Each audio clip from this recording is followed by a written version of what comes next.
প্ৰিয় দৰ্শক, শাক-পাচলি কৰি থকা লোকসকলে এনেধৰণৰ কামবোৰ কৰিয়েই থাকে। তথাপিও শিকাৰুসকল উপকৃত হ'ব বুলি ভাবিয়েই মই সাধাৰণ যদিও প্ৰয়োজনীয় ভিডিঅ' এটা লৈ আপোনালোকৰ মাজলৈ আহিছোঁ। আশা কৰিছোঁ ভিডিঅ'টো সম্পূৰ্ণৰূপে চাব। মানধনিয়া এনেকৈ গুটি ওলায়, এয়া চাওক, ওপৰলৈ গৈ এইবোৰ গুটি লাগে। এইবোৰ কিন্তু খুব কাঁইট হয়, মই সেইকাৰণে গুৰিতে কাটি কাটি দিওঁ। এখিলা পাত কাট খালে এখিলা লৈ লওঁ।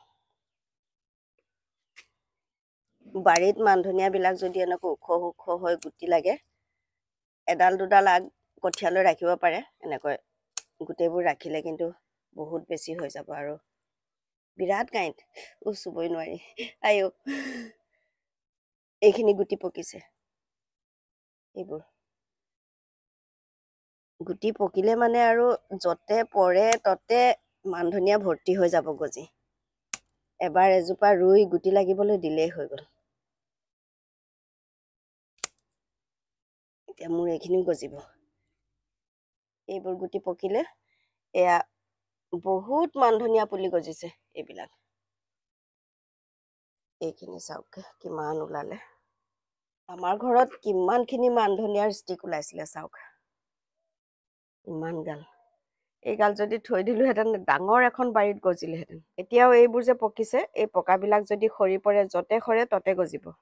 মানধনিয়া অজৰ অমৰ, এবাৰেই ৰুব লাগে।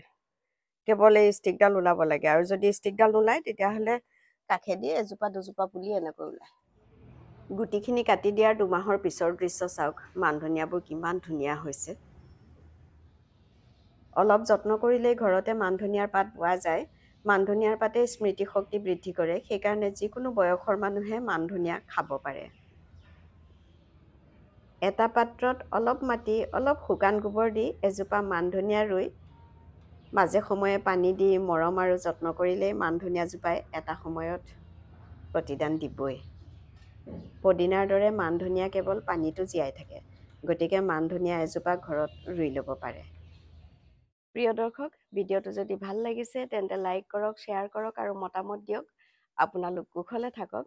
আকৌ লগ পাম নতুন এটি ভিডিঅ'ৰে। আজিলৈ মই ৰূপাঞ্জলি বিদায় ল'লোঁ। নমস্কাৰ।